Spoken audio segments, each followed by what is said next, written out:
Okay, it's Monday, around 2 o'clock. We're ready to go wash the machine. It's actually not that bad. There's so much sand down there. I don't know how much more this is really sand or mud, but there's not a lot of mud. I think it's actually going to wash off pretty easy. There's a ton of sand and stuff down in it. But overall, it's a lot cleaner than it normally is. So, at least that's what I think. So, yep, weekend's over. I'm back to norm. Got to take it in to StlPowersports and have them see what else broke on it and have them fix it all and go do the same thing again. Happy New Year. Okay, StlPowersports just called and they've got the Can Am fixed. No, they had to replace the drive shaft. Unfortunately, I couldn't get a SuperATV drive shaft for it because they only make, I guess, 2019 and older for the Maverick X3s. So I had to go, and Can Am's changed their drive shaft design, I guess, twice since 2020. So now I had to buy the back and the front because I broke the front part of the drive shaft. So I think the sleeve, a shim, there was a few other things you had to buy just to replace it because I guess Can Am's not making the part that I need for mine anymore. So kind of odd that they stopped doing that. But yeah, I want to give them a big shout out, StlPowersports as usual, for doing a great job. Get me in, get me out as fast as possible. So if anybody's looking to buy a machine, watercraft, pretty much anything that has a motor on it, make sure you give them a call. They have 3 locations in the St. Louis area. Great service department. Yeah, just a wealth of knowledge if you're looking to buy anything or have any questions. So give them a call up there and ask for Greg or Dan, and they'll take care of you for sure. I guess I should have said ask for Greg or Dan if you go to the Fitton store, because that's where I always go to, so I just take it for granted. But they do have a store in Fitton. They have one in Chesterfield, and they have one in O'Fallon, Missouri, too, right around the St. Louis area.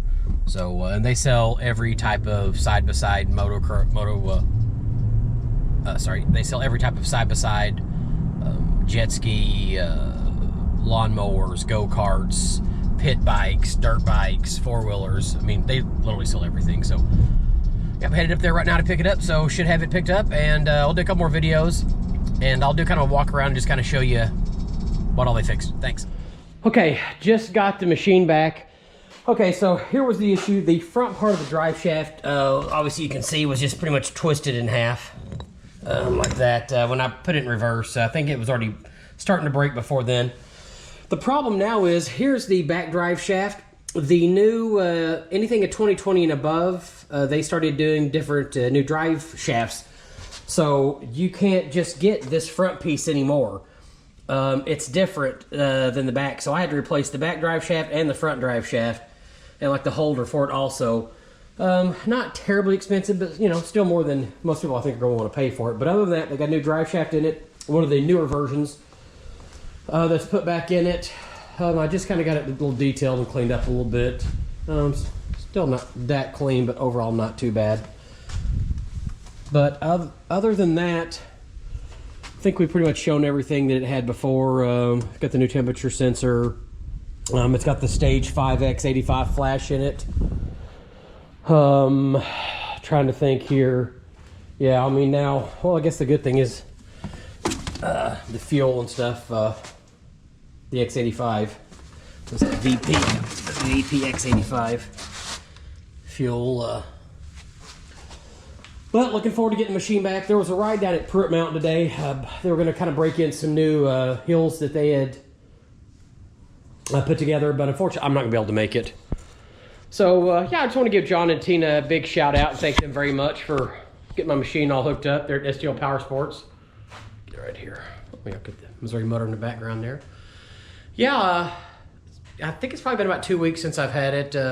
So all in all, not too bad with Can Am and getting parts. But yeah, the weird thing is now with Can Am, anything 2020 and newer, I was going to put a SuperATV drive shaft in it, but they only make them, I guess, for 2019s and older, and probably because Can Am keeps switching their drive shaft stuff up. I'm guessing is why SuperATV didn't have one, or I would have put one of theirs in it. Yeah, all in all, got a new drive shaft in it.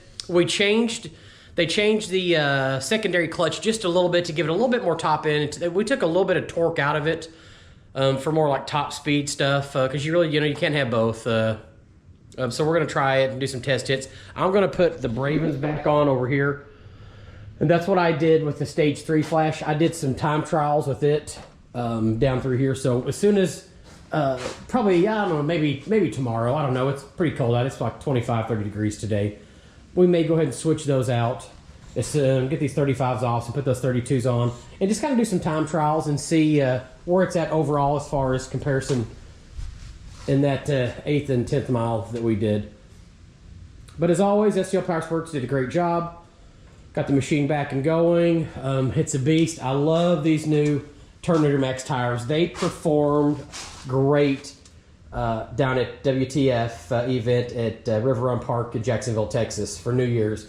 Not the right tire for the competition, but for what it was, I broke right at the end. The finish line was probably literally 3 feet from where I broke at. So when we counted the time up, I had probably about the 5th fastest time, and that was just my first run. I was taking it pretty easy, so I would have really liked to have been able to scent it a little bit more to see how well these tires could have done. I mean, who knows? Maybe they would have even won. But you really need more of a tire like the Bravens or the Intimidators from SuperATV. That's probably that's more the style tire that won. The System 3 370s, that's what Byron and James had in a small tire, and Byron had in the middle tire class, so they did great. But other than that, I just want to do a little bit of a video and just kind of go over the issue with the drive shaft is, yeah, if you have a 2020 or newer, be careful, because you may have to replace the entire drive shaft unless you want to try to just start piecing it together little by little each time and trying to find one. That was the problem we had, is we just really couldn't find one in a quick enough time frame, so we just switched everything out. Thanks for watching, and please don't forget to hit the subscribe button.